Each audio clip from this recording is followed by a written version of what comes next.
Marc Marquez menghadapi GP Jerman dengan mode menyerang, meskipun menyadari bahwa keunggulan mutlak di klasemen MotoGP mendorongnya untuk mengelola keunggulannya dan bermain Jerman. Sachsenring dikenal sebagai trek yang bersahabat dengan Marc Marquez, meskipun ia belum pernah menang di sini sejak 2021 saat ia masih menunggangi Honda. Juara MotoGP asal Spanyol itu akan mengincar kesuksesan pertamanya di Jerman bersama Ducati, menyadari bahwa ia harus mengelola keunggulannya di klasemen tanpa membuat kesalahan. Marc dan Desmos edisi GP25 telah menjadi pasangan yang tak tergoyahkan siap untuk mencetak sejarah baru di MotoGP bersama Ducati. Setelah 10 seri musim ini, Marc telah mencatatkan 6 kemenangan dalam balapan utama dan 9 di sprint. Pemimpin klasemen itu berterima kasih kepada Ducati karena telah membantunya untuk mengendalikan instingnya setelah awal yang cepat di kejuaraan. Marc Marquez telah mencetak 3 kemenangan ganda dalam 3 akhir pekan terakhir. 2 diantaranya di trek yang kurang menguntungkan baginya, di Mugello dan Assen. Di saat-saat tersulit, ia tidak pernah mengendurkan tekadnya. Ia enggan mengungkap tentang settingan motornya yang dilakukan di pit bersama teknisi-teknisinya. Ia tidak membiarkan apapun terjadi secara kebetulan dan lebih suka fokus pada aspek-aspek yang harus ia perbaiki dalam balapan hari Minggu.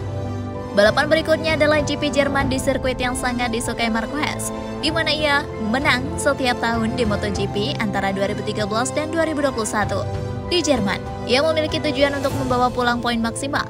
Peraih 8 gelar juara dunia tersebut belajar banyak untuk bisa melejit bersama pabrikan Italia itu.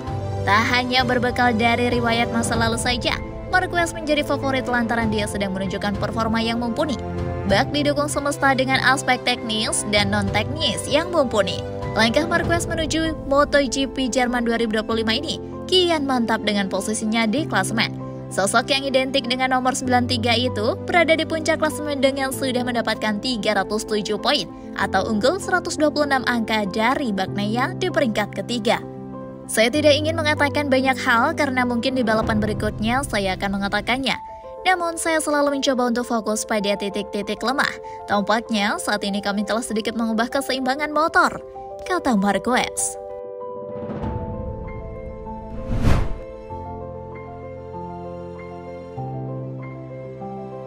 Pecco Bagnaia mencoba mengubah pendekatannya di setiap balapan akhir pekan untuk memperbaiki musim 2025 yang sejauh ini mengecewakan. Di Assen, dasi Pecco Bagnaia tidak berubah, kesulitan dengan feel Ducati GP25 dan di bawah bayang-bayang rekan setimnya, Marc Marquez. Tidak banyak alasan yang bisa digunakan oleh pembalap Akademi VR46 itu di musim MotoGP ini, mengingat serangkaian kemenangan Marquez. Namun saat ini Marc bukan satu-satunya rival, karena sang adik Alex Marquez juga mengalahkannya dengan Desmos edisi 2024 atau GP24 dari tim Gresini. Pecco mulai introspeksi diri, sementara Marc terus menang. Bagnaia tetap mencoba mengoptimalkan performa GP25 dalam balapan. Meski ada sedikit perbaikan di Mugello bagi juara MotoGP 2 kali itu, Pecco menyadari bahwa ia harus memulai perubahan dari dalam dirinya sendiri. Langkah selanjutnya adalah mengubah pendekatan terhadap kesulitan teknis dan pendekatan yang baik dalam setiap balapan.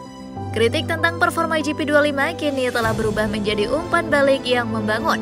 Pecco meminta maaf kepada tim atas sikapnya di awal kejuaraan dunia.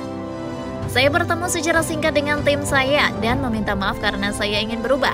Saya akan lebih mengikuti arahan tim, karena sejauh ini hanya sedikit solusi yang dapat menyelesaikan masalah, kata Bagnaia kepada media. Dia tahu betul bahwa mendapatkan hasil akan membutuhkan waktu. Di MotoGP tidak ada yang berubah secara instan. Namun dia memiliki gagasan yang jelas tentang arah yang harus diikuti. Dia membutuhkan perubahan dan penting untuk memahaminya. Meskipun mungkin sudah terlambat untuk meraih gelar MotoGP 2025, di klasemen dia sudah jauh tertinggal. Namun Pecco ingin membangun fondasi yang kokoh untuk menghadapi tahun depan. Mengingat motor hampir sama sesuai dengan yang disyaratkan oleh regulasi sebelum revolusi besar tahun 2027 mesin 850cc. Getaran dan kurangnya sensasi di bagian depan atau front end tidak bisa menjadi alasan untuk hasil yang masih kurang memuaskan, terutama dalam balapan sprint. Karena sejak MotoGP memperkenalkan balapan singkat mulai tahun 2023, Pecco hanya memenangkan 11 diantaranya. Setelah setiap sesi, saat saya kembali ke pit, saya ingin mengidentifikasi satu masalah dan mengatasinya tanpa memperumit hal-hal yang sudah rumit. Saya selalu sangat sensitif dan jika saya tidak menyukai sesuatu pada motor, saya memahaminya sejak tikungan pertama. Ungkap Peko Bagnaya.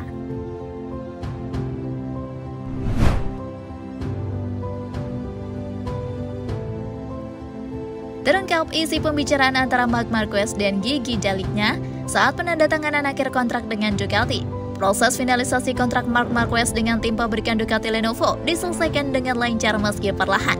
Sejak Marc Marquez putuskan hengkang dari Honda dan pindah ke Ducati di tim satelit Gresini Racing, jelas bahwa tujuan Marc akhirnya adalah mengendarai motor resmi atau bergabung dengan tim pabrikan Lenovo. Marc hanya butuh 1 musim di Gresini dan berhasil membuktikan dia masih layak bersaing di barisan atas. Hal ini dia lakukan setelah momen terburuknya di MotoGP di Honda dengan cedera tulang lengan atas di Jerez pada tahun 2020 dan performa Honda yang semakin merosot. Namun semua butuh proses, begitu pula dengan kontraknya dengan Ducati Lenovo. Prosesnya berjalan lambat, dengan kesabaran dan dibangun lewat komunikasi intensif dengan Gigi D'Alessio. Saat itu yang paling dicari Marc adalah motivasi untuk balapan, motor yang akan memberinya performa yang dibutuhkannya untuk kembali ke performa terbaiknya seperti di tahun 2019. Setelah menandatangani kesepakatan bersama Gresini, performanya kembali menakutkan di lintasan, bahkan saat masih menggunakan motor lawas. Kemudian lewat performa yang makin tajam dan motivasinya yang baru, dia mulai membuka pintu negosiasi dengan petinggi Ducati Lenovo untuk mengamankan tempat di tim resmi Lenovo. Meskipun tentu saja sulit untuk mengucapkan selamat tinggal kepada sponsor lama, seperti Red Bull yang mensponsori Ducati dengan Monster Energy, merek yang merupakan pesaing langsung di antara minuman energi. Hal itu jelas merupakan kompromi terutama untuk Ducati, karena gaji yang dibayarkan Honda kepada Marquez tidak seberapa dibandingkan dengan apa yang dapat ditawarkan oleh perusahaan Italia tersebut. Namun Marc yang hanya ingin menang lagi, mengatakan bahwa Ducati bisa membayarnya berapapun yang Ducati inginkan, bahkan dengan senyum di wajahnya, karena yang diinginkan pembalap Spanyol itu hanyalah memenangkan balapan secara konsisten lagi. Akhirnya kedua belah pihak sepakat, kontrak telah difinalisasi dan hasilnya memuaskan, sebagaimana ditunjukkan dengan jelas oleh performa Marc Marquez. Namun, ini mungkin menunjukkan bahwa pembalap kelahiran Lleida itu sendiri mungkin meminta sesuatu yang lebih dalam beberapa bulan. Mengingat performa kuat Alex Marquez, satu-satunya pembalap yang saat ini mengikuti ritme Marc di kejuaraan. Marc Marquez dapat meminta kontrak resmi untuk adiknya, dan Ducati mungkin bisa mengabulkan keinginan ini, seperti yang pernah dilakukannya dengan Repsol Honda sebelumnya.